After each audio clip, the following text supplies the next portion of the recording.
Hi, I'm Matt Cobble, I'm Chris Wade. and welcome to the latest episode of the Time for Impact podcast.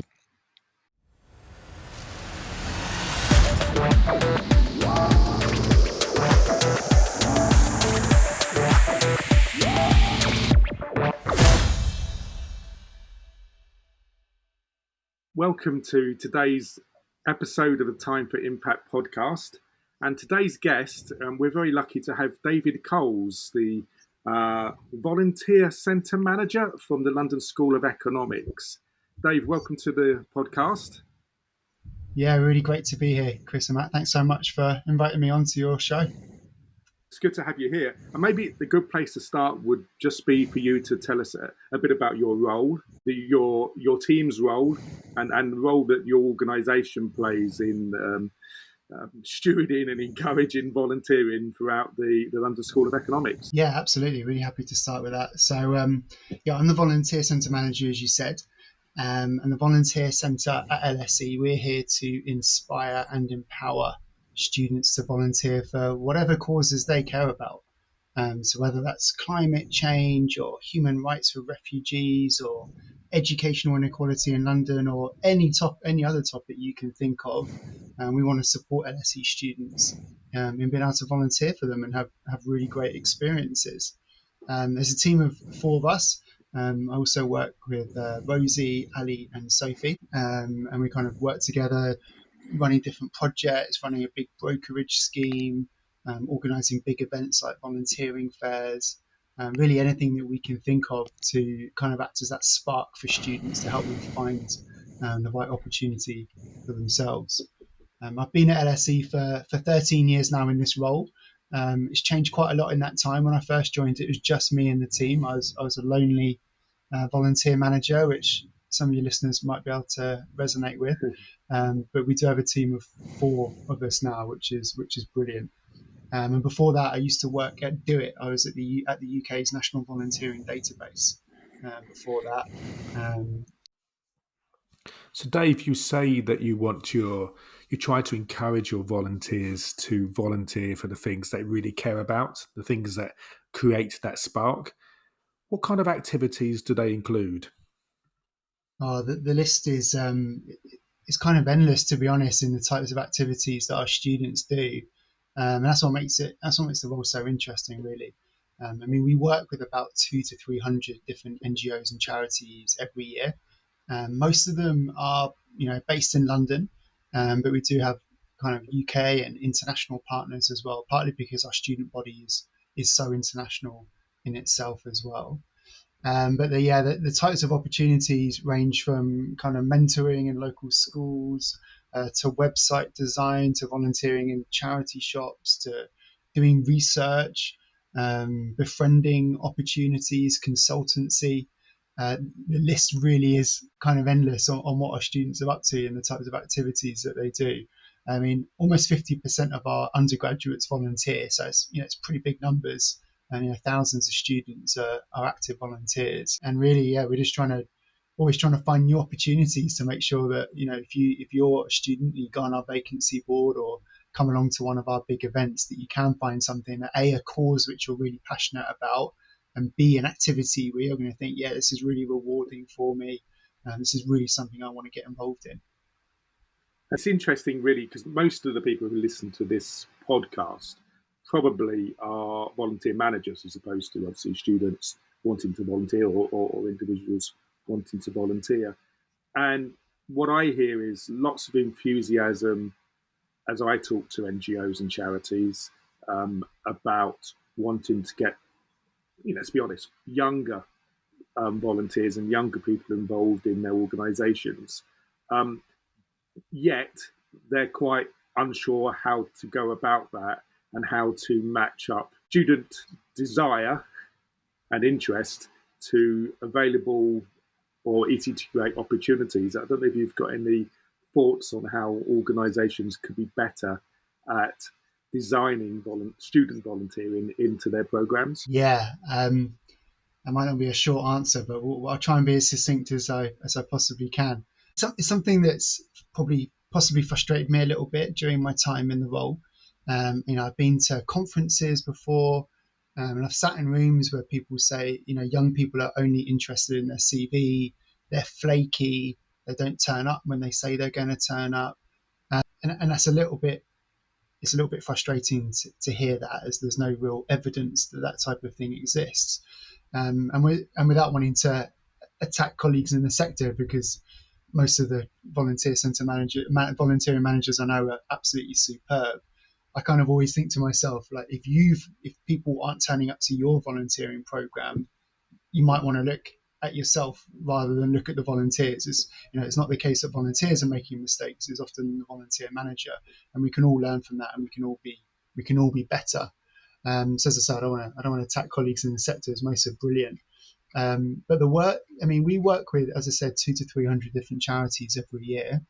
And to be perfectly honest, the ones that have the most success at LSE are normally the ones that are kind of smaller and medium-sized organisations. Now, it isn't necessarily because they are that size, but it's because those organisations can often be more flexible and kind of can hop to the student's beat a little bit more. The amount of times we'll have a volunteering fair, and the organisations that are attending, sometimes they advertise opportunities, and of course we encourage them to do that.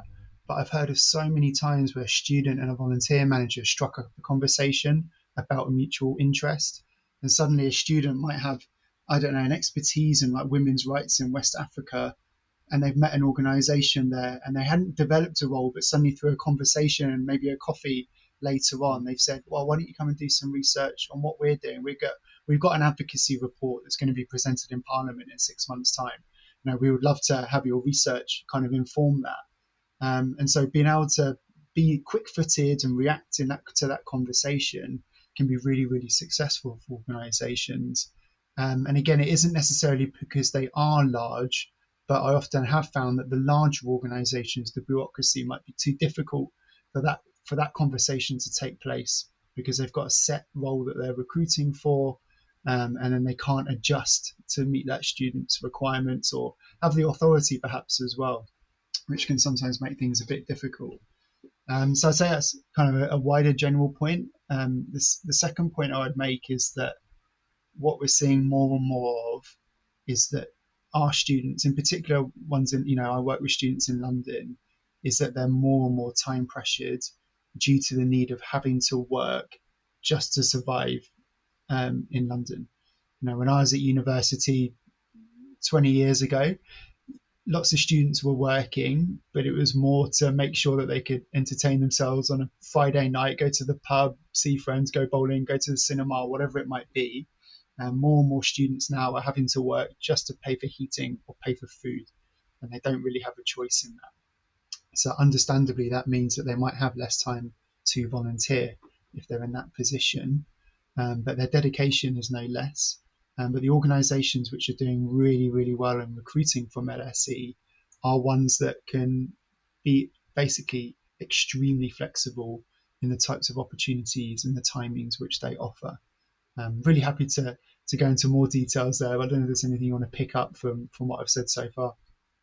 Well, I'm sure we will go into more detail. It's surprising, Dave, the amount of times that Matt and I, when we're recording these podcasts, have that conversation about how larger charities struggle to tackle X, Y, and Z because of the difficulty in flexing, whether that is, as you say, because of the manager on the ground perhaps doesn't have the authority to do so, or whether the policies don't allow it. And I do think that's something across the larger charity sector we do need to address, because we know beyond student volunteering that volunteers in general are seeking a more flexible, lower time commitment activity. And that will require some flexibility, and it will require looking at volunteering recruitment less from a resourcing point of view, i.e. we need somebody to do X, Y, and Z, and more from a marketing and matching kind of point of view, where we recognise that the volunteers will have finite time to give, and we're competing with their other interests and other draws on their time. I wonder if that sort of challenge of engaging students or younger people in bigger organizations is also linked to this kind of point around diversity, that it seems to me in my experience we're not quite there yet, or perhaps haven't fully accepted the real benefits of diversity, the real benefits of diverse teams, of different groups of people coming together with different experiences, different backgrounds, different life experiences, different stages of life. Like, actually, if we bring all of that stuff together, it really generates a real difference for our organizations. But actually, all too often, I wonder if that feels too difficult, or it feels too comfortable operating in the way we are, which I guess in some cases means groups of similar people getting together to do similar things that they've been doing in a similar way, often for a long time. And I wonder, or I worry sometimes, what it might feel like to be, let's say, a student in this context, turning up and not feeling like there are people like you around in that organization, and how that might be quite challenging, therefore, to volunteer in that setting. So I wonder what that means around the challenge of diversity, and whether what it might feel like for a student to join a setting where there are not lots of people like them around, for example. Is that something that comes up at LSE? I think diversity and inclusion is really important in any sector, and I think it's a conversation that we're starting to approach more in the voluntary sector. I mean, it wasn't very long ago that NCVO did a really deep dive into the time well spent exploring kind of the global, like volunteering amongst the global majority in the UK, and some of the barriers which people of different ethnicities might face when looking to volunteer and contribute. I thought that was a really important report, and there's organisations such as Charity So White, which kind of explore similar themes as well. It's something we've been giving a lot of thought to in the volunteer centre at LSE, particularly over the last year. We've always spoken about it, but we were fortunate enough to recruit a researcher last summer, Abby, who did a really deep dive into underrepresented groups, both engaging with the volunteer centre at LSE and what learnings can we take to make sure that we look approachable, we are inclusive, and making sure that every student who wants to get involved can do. And then also, what are those barriers into volunteering as well, and what can we do as a volunteer centre to advocate to our students, if we can educate partners to make sure that they've got basically the biggest pool of volunteers that they could possibly choose from. I mean, this is really what we're aiming at here. It's not sort of political correctness. It's not doing for the sake of it. It's to make sure that as many people can volunteer as possible, and our organisations that are really shouting out that they want volunteers can recruit as many people as possible as well, and have the greatest choice. So we've done a lot of work into that, and we're continuing that this summer. We had someone, an LSE alum, as I said, Abby, doing some research for about 3 or 4 months last summer. And she did a really kind of deep dive with students and BME students at LSE about their experiences of volunteering and some of the challenges which they faced, and how it can be better for them. And we've just recruited someone else to do 3 months of work for us this summer. They started a few weeks ago. We're going to be doing some more quant research into that, or at least starting with quant, because we do a big survey every year of about 2,000 students at LSE about whether they have volunteered, whether they haven't, and the barriers which they face. So we're adding some different questions in.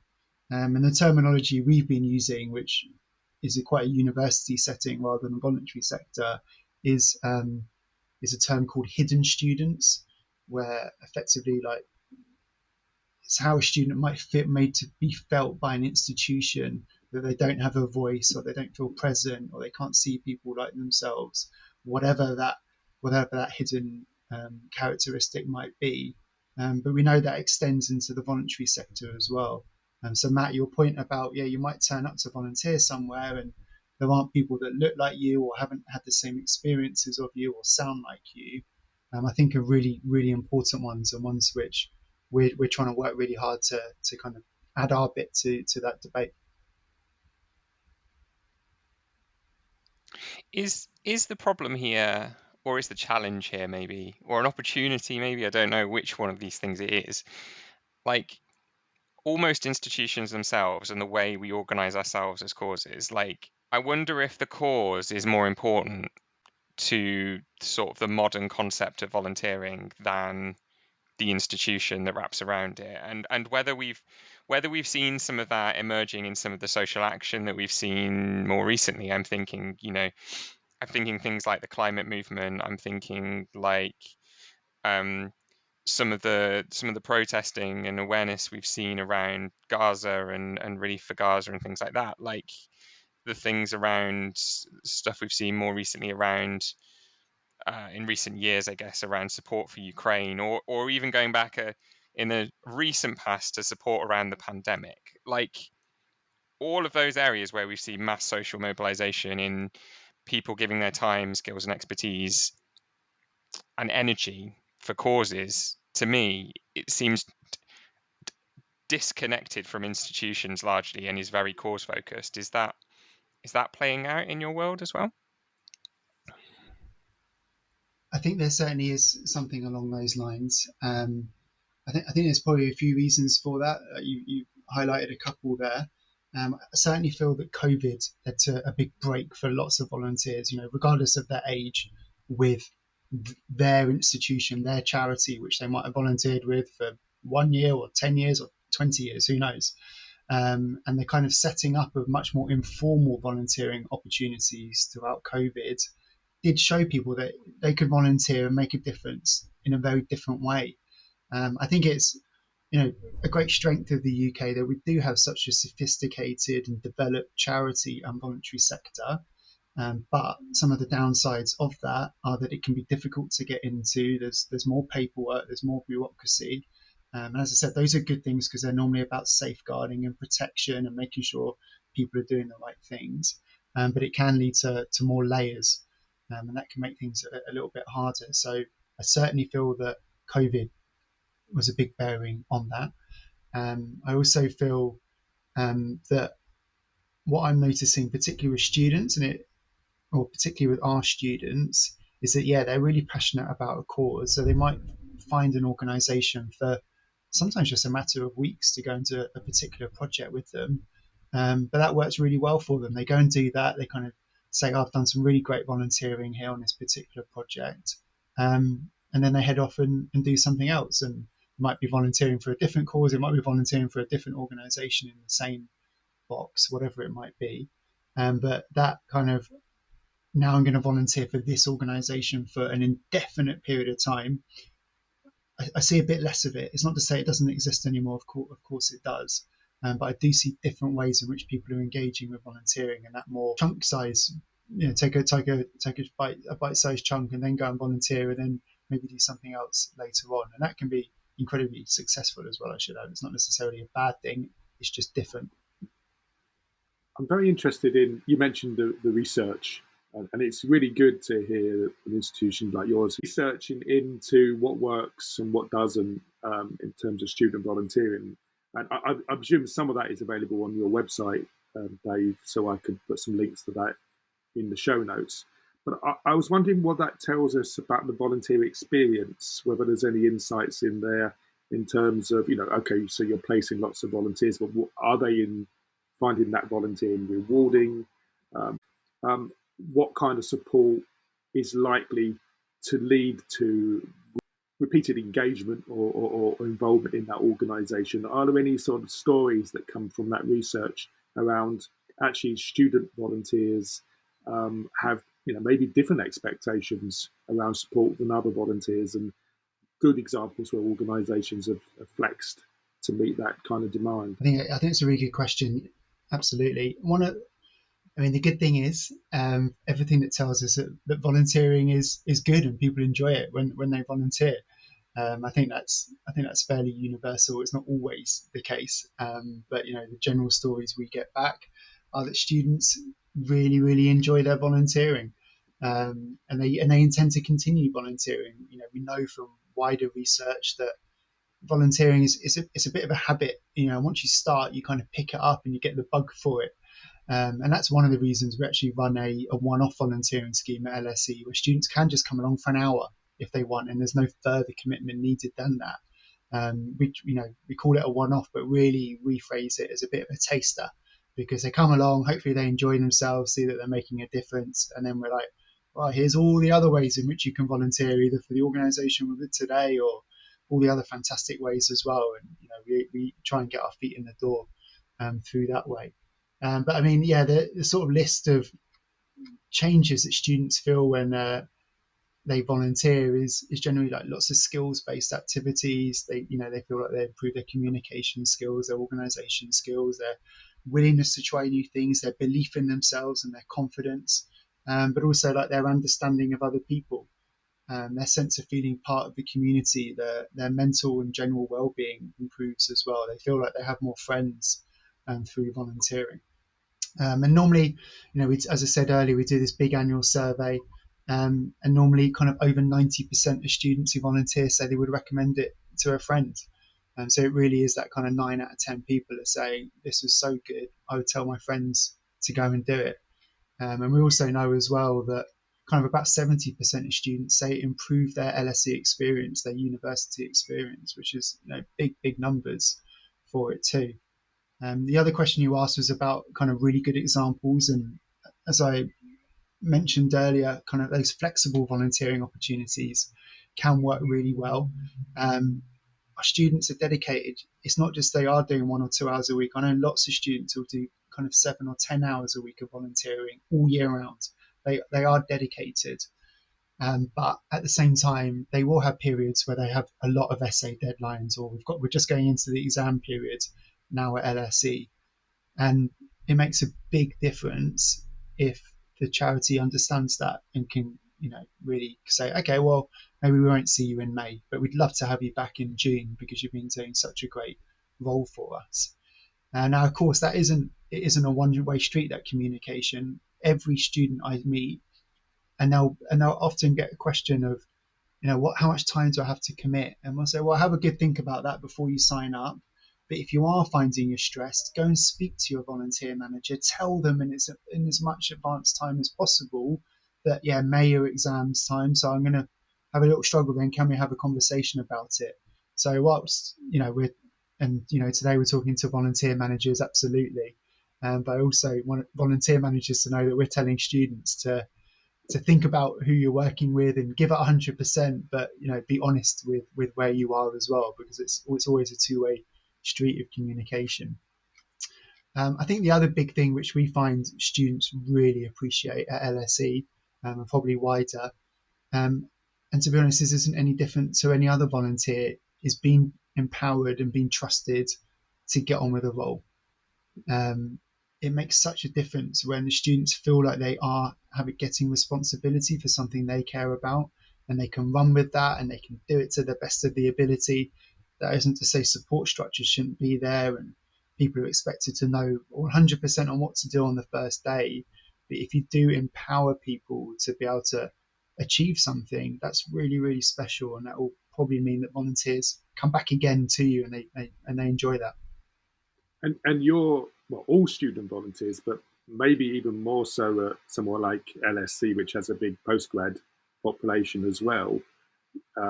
You're going to find students with really rich, specific technical skills, research skills, and so on. And my sense, if I'm honest, across the sector is many charities aren't making enough of that skill set.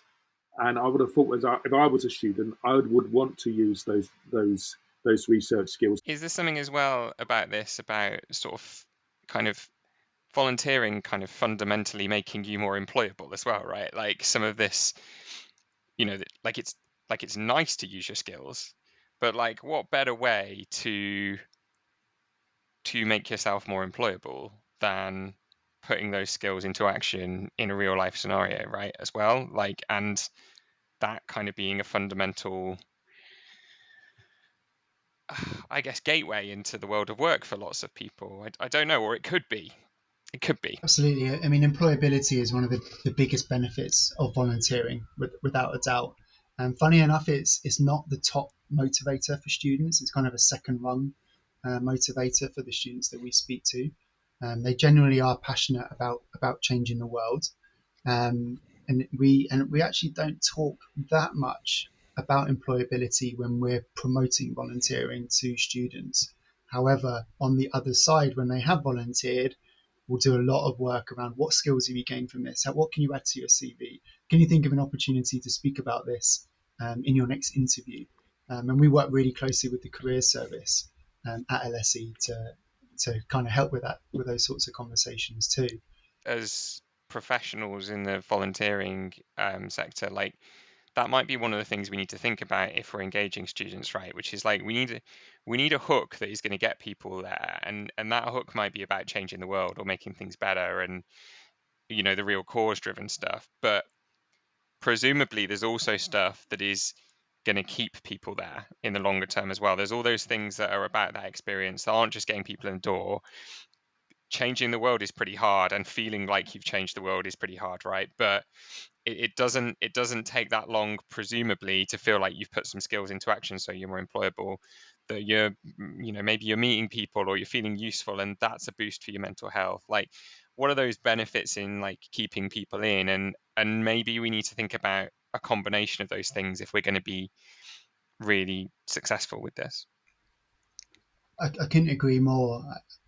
The best volunteer managers I've ever worked with ask their volunteers to reflect on their journey within their volunteering, and know them and know their personal motivations as best as they possibly can. And like you say, that might be, yeah, of course, making an impact. That's kind of a given. But yeah, are they looking? If it's a human rights organisation, is this student or is this volunteer looking to have a career in human rights afterwards? And what skills and what have they learned from this, and how do they know that the sector works now, and do they still feel this is for them? Those are like really good reflection questions. Is it the case that they wanted to practice like public speaking or something like that, and they've been given an opportunity to do that? Or maybe like shadow the chief exec for a day? These are little extras which make you feel valued, or reflect on what they've learned so far, and have they be able to bring their research from the LSE classroom into a real life scenario, and how does it sort of stack up? Where is it fitted, and where is it maybe broken down in the real world, so to speak? So I think taking people on that journey and understanding and actively listening to your volunteers, always makes that huge difference. Just going back to Chris's point before about research volunteers. It's funny. I've been throwing out already a whole huge load of generalizations about students and about LSE students and about young people. And I think it's really important to note that that they're very varied in their outlooks on life and what they want to get from volunteering and everything else as well. So we do have students that really want to do that career angle, do that education angle, and go and do something like that. And that's wonderful, and we support them in doing that. But I also speak to a big chunk of students who want to go to their local Age UK centre and play card games with some local elderly people, because either they miss their grandparents from home, and that's a nice kind of outlet for that, or they're absolutely bored of the library at LSE and they want to do something that's completely different to that, and they just want to kind of de-stress a couple of hours per week and not think about that. So I think there are very broad spectrums in this, and it's not, I don't want to say that there's like a right or wrong way of volunteering ever, because there's different ways. No, of course we actually not. launched a new scheme this year, Chris, in regards to research volunteering, where we brought charities who could provide a research question, and then we went and recruited students to actually go and answer those. It's been kind of really successful, and we appreciate it's not always easy for a charity to kind of provide that academic question. I'm not an academic, I come from the charity sector. I've obviously got many colleagues who are academics, that isn't me, but my colleague who runs that program has a PhD from LSE. She's a deep understanding of volunteering. She's been a teacher of research, she's been a teacher as well. So we want to make it easier for organisations so they can approach us, provide a question, we'll tweak it, go back to them, make sure it kind of fits what we think is realistic for a student to do. And then we'll go out and recruit an individual or a team of students to answer that question, and provide them either with a short report or maybe a presentation kind of 2 or 3 months down the line. And we've been kind of inundated from charities. Actually, we've just done a pilot year this year where we did about 12 or 13 charity questions, but we had about 40 submitted. So we're keen to go out and do that again next year. And we know lots more students are really interested in that as well. I suppose the thing that surprises me is that more charities aren't seeking out that expertise. Running projects, running hackathons. I think the same parallel could be said around corporate volunteering. I think we tend to ask corporates to do quite basic things when actually most corporations are a collection of people with really high and diverse skill sets. And it always amazes me that in volunteering we don't always tap into that quite the way that perhaps we could. So, yeah.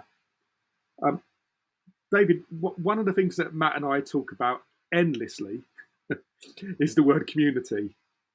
And I suppose in your context, it comes from two different angles, and Matt might want to say something about this. But one is about the degree to which students really want to be involved in things that impact on their local community, which is a trend in volunteering beyond students, of course, but I'd be interested in your reflection on it. And the other, I suppose, use of the same word is about how do you build a community of volunteers such that they start to build a loyalty to a cause or to an institution, to an organisation, and keep coming back, either keep coming back for more volunteering or at least stay in touch and, over their life, follow that cause closely and get involved in various touch points through their lifetime. I wonder if you've got any reflections from a student volunteering angle. I'm going to jump in really quickly before we dive into that as well, and just say this idea of community, I think, is like so important for us all to consider. Like, what do we even mean by community? I'm going to come on to language later on, but like place-based community, like versus student, like identity-based community, like. I can get very excited and passionate about that, but like those different things, it seems to me really, really, like perhaps even more pertinent in the student aspect, or could be. I'd be interested in that. Okay, well, Matt, you kind of took the words out of my mouth a little bit. Like, how do we define community? And I think students, particularly LSE students, will see many different identifiers of community. We have huge numbers of students from China, from India, from America. Of course, they're going to feel a sense of community to where they're from. Absolutely. But there may be other indicators as well around, the type of music that you like, or, what football team do you support? All those other like identifiers in which we kind of connect to ourselves is really important. And so, sometimes we do see students wanting to volunteer connected to those different identifiers, but also say if we're taking maybe a more literal view on it of like a London-based community, our students are incredibly keen both to understand and contribute to the city that we live in. I've lost count of the amount of times I've met a student on their first day in the UK who've come to see me saying, I want to volunteer. Honestly, it happens all the time, and they've just got off a plane from who knows where, and you name a country in the world, there'll be an LSE student from there, and they're wanting to come and volunteer, and they're wanting to contribute. And the sense, being a volunteer is a community in itself, as you alluded to. So I think that's a really important thing to remember. And it's one of the big kind of sells that we say for volunteering with students as well. It's like, if you really want to understand London, go and volunteer, because you're not going to see all the shiny best parts of Zone 1. You're going to be outside of that, and there's going to be some ugly parts of the city. I love London. I'm born and grew up in London. I love it, but it's so far from perfect. And without volunteers, we're in real trouble as a city. And I guess in regards to your second question, how do you create a community of volunteers that stay connected to a cause or an organisation? I mean, I think we covered that a little bit in terms of how you speak to them and how you say thank you and how you recognise them and how you make it really clear to them that both the organisation and their role is making a difference. and that affiliation to the cause is so important. I mean, yeah, how can you pour yourself into those volunteers to make sure that they kind of feel welcomed, they understand the role, they understand the difference that they're making, and they can test themselves but be supported in that as well. And I think if you create a really good volunteer journey like that, then they might not actively volunteer for you. They might graduate and leave London, and they might not stay in touch necessarily, but I'm sure they'll keep that cause close to their heart. And life has a funny way of people circling back to what they're passionate about one way or another. So you never know, the LSE student might be a world leader in a few years' time, and then they'll come back and work with your charity in a very different way. So really, yeah, I think it's about how can you give as much as possible to that volunteer to make sure that they just have the best experience possible.